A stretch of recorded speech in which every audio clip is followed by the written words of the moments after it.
All right. Welcome, everyone, to another deep dive. Today, we're going to be looking at something that seems like it's been the talk of the town forever now, AI.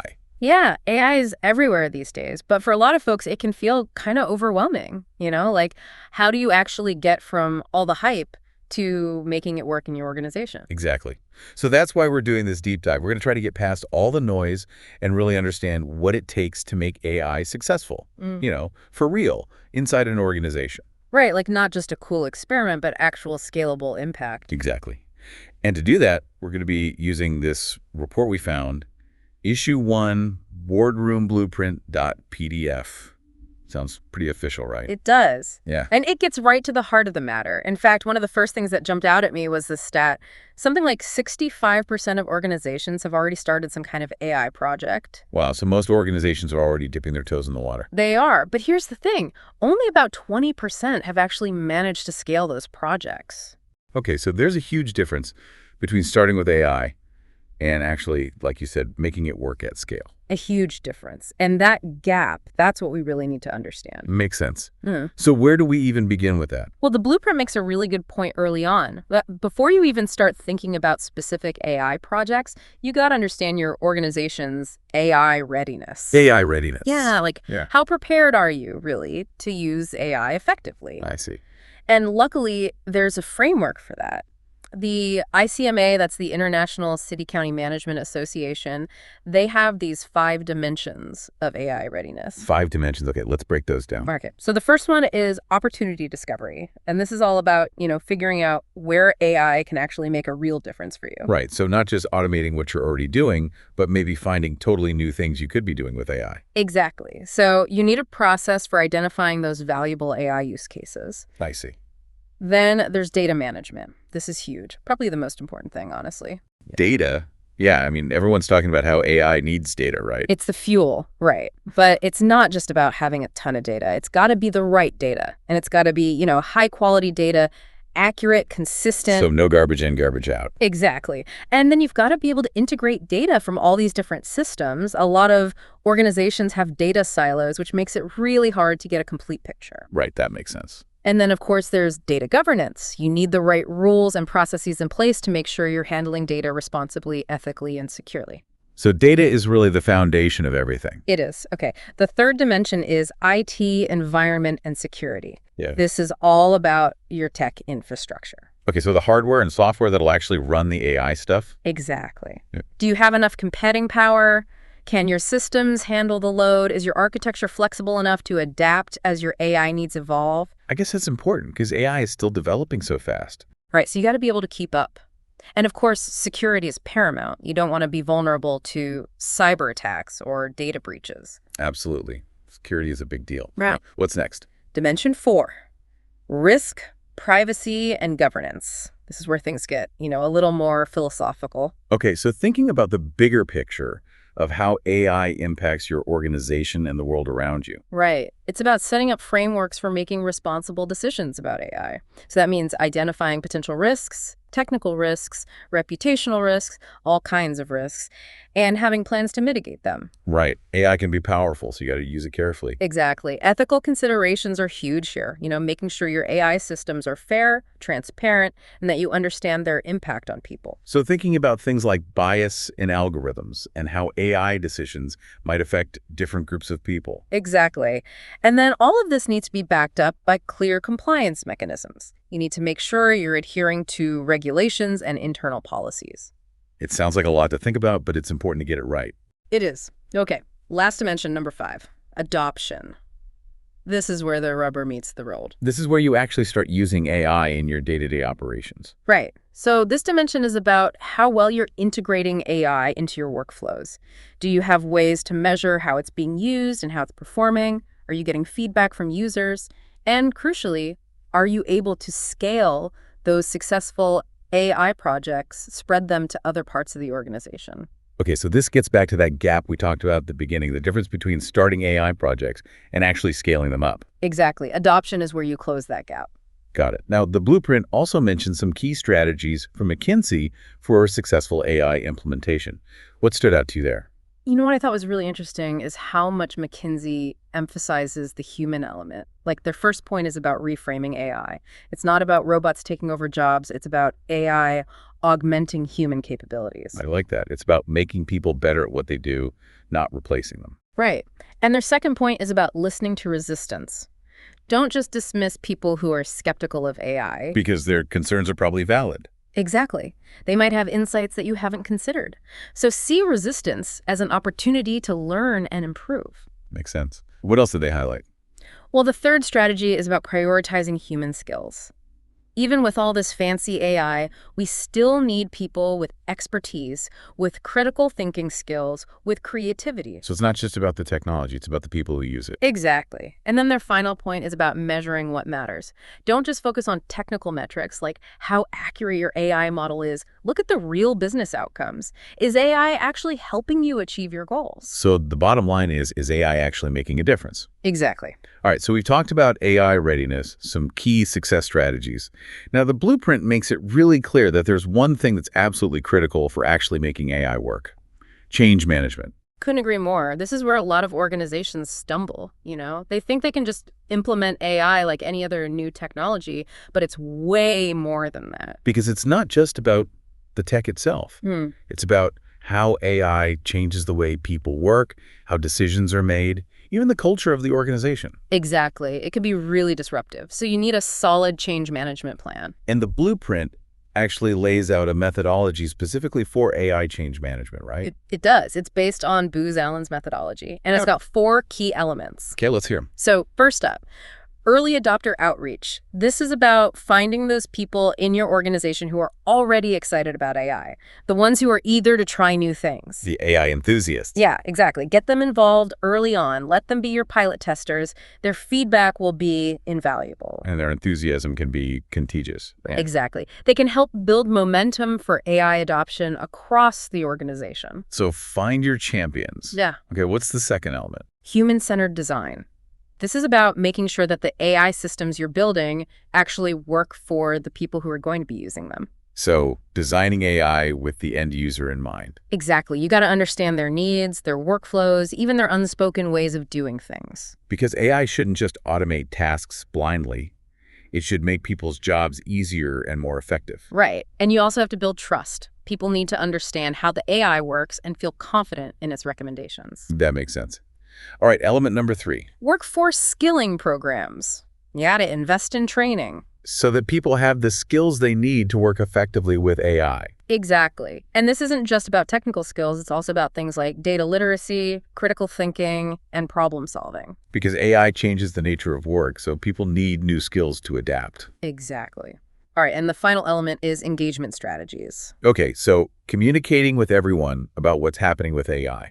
Right. But it's more than just sending out a memo. You got to tailor your communication to different audiences. For executives, it's about strategic alignment and return on investment.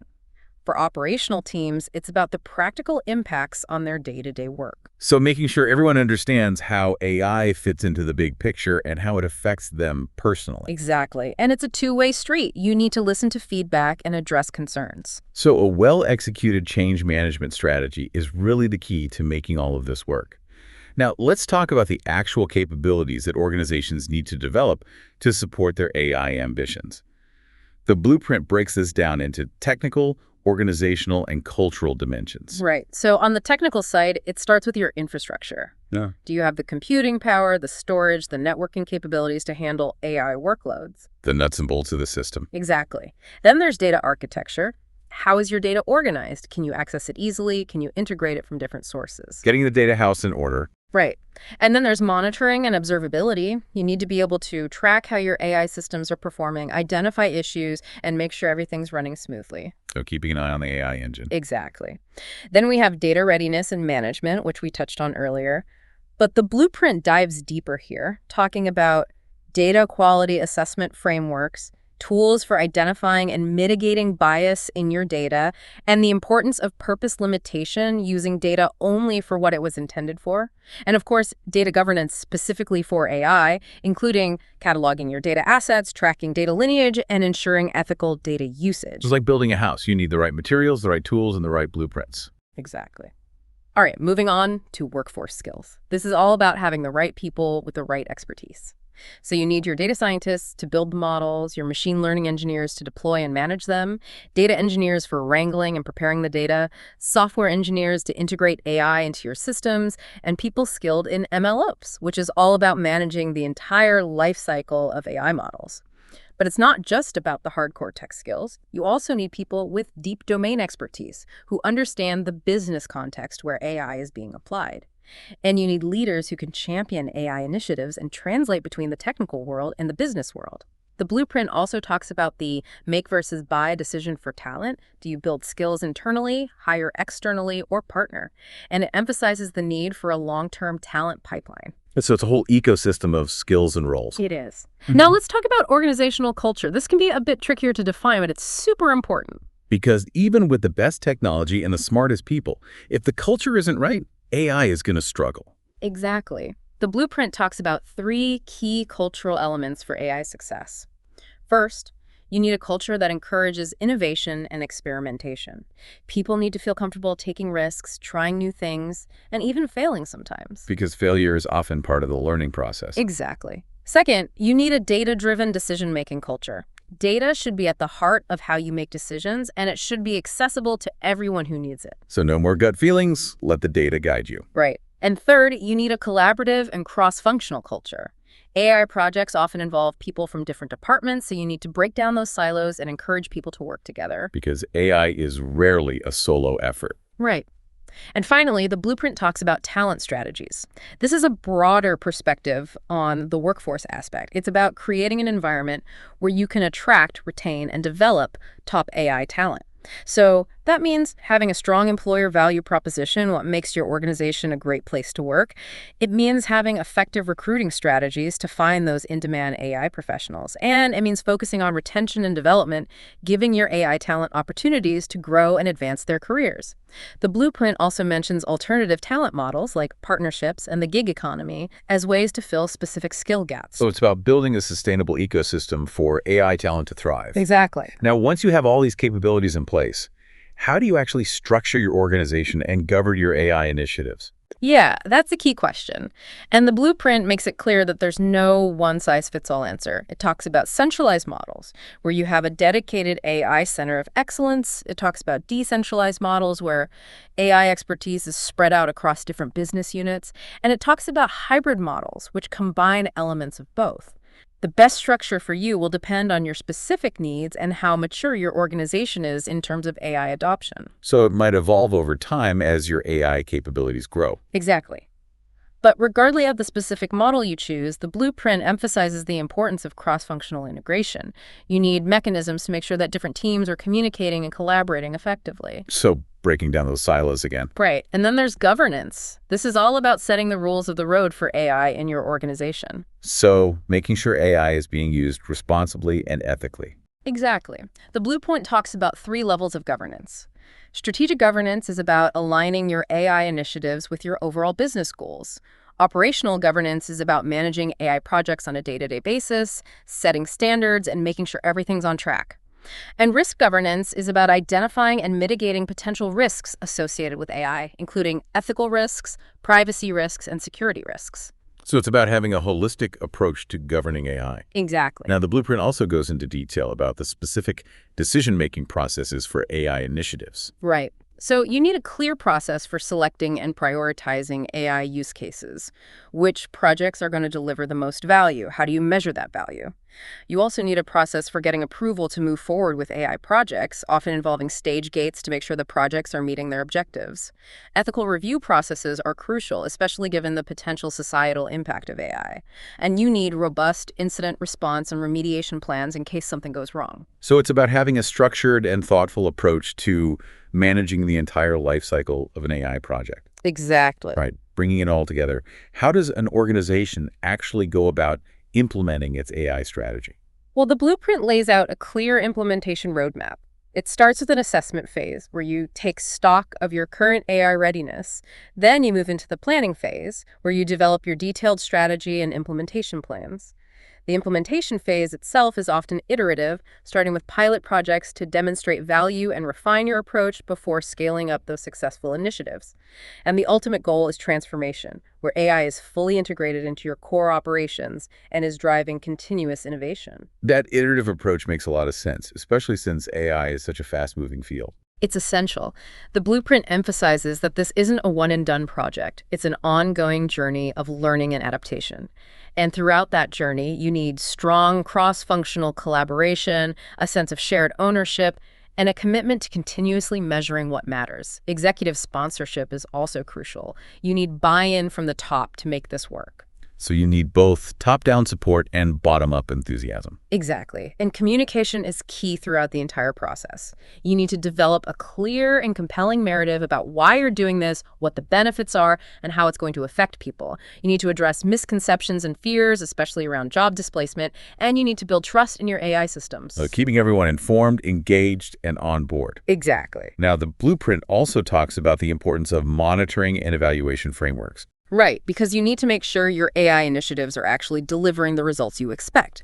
So that means setting up systems to collect and analyze data on how your AI systems are performing.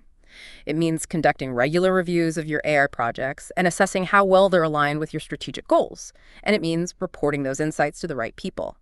But just as important as collecting data is getting feedback. You need to create channels for feedback from users, from the implementation teams, from your governance bodies, and then you need to use that feedback to drive continuous improvement. So it's a cycle of measuring, learning, and adapting. Exactly. Now, to make all of this a bit more concrete, the blueprint includes some real-world case studies. What can we learn from those? Yeah, there are three really interesting examples. First, there's a financial services company, GFSC. They adopted a federated model for AI with a central AI center of excellence working alongside AI teams embedded in different business units. Their big focus was on getting their data in order, addressing skill gaps, and communicating transparently to manage resistance. And they saw some impressive results. Improved fraud detection, increased productivity, and even new AI-powered revenue streams. So that federated model seems to be a good way to balance centralized expertise with the specific needs of different parts of the business. It does. The second case study is a healthcare organization, MRHS. They set up a clinical AI steering committee to guide their efforts. Their main focus was on integrating AI into clinical workflows in a way that improved patient outcomes and reduced clinician burnout. They took a phased approach, focusing on clinician-centered design, and they saw great results. Reduced readmissions, lower costs, and less administrative burden for clinicians. In healthcare, that focus on the user experience is so important. Absolutely. And then the third case study is a global industrial manufacturer, GIMC. Their change management strategy was very operations-focused. They wanted to integrate AI with their operational technology and address skill gaps on the factory floor.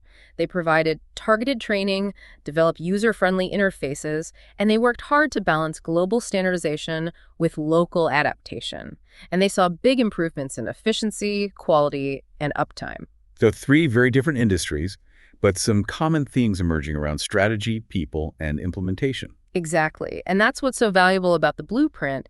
It provides a framework that can be applied across different contexts. So as we wrap up this deep dive, I think the key takeaway is that successfully adopting AI is about a lot more than just the technology itself. It's about transforming your organization, building new capabilities, and embracing change. And it's about recognizing that this is an ongoing journey. There's no finish line. Exactly. It's about constantly learning, adapting, and improving. Right. And with that in mind, here's a question for you to ponder as you go about your day. What's the single most critical area that your organization or an organization you know well needs to focus on right now to really bridge that gap between AI aspiration and impactful implementation? And what's one small but significant step that could be taken today to start addressing that area? Some great food for thought there. Thanks for joining us on this deep dive. We encourage you to check out the Boardroom Blueprint for yourself and explore the ideas that resonated most with you. The world of AI is constantly evolving, so stay curious and keep learning. Absolutely. Thanks for having me.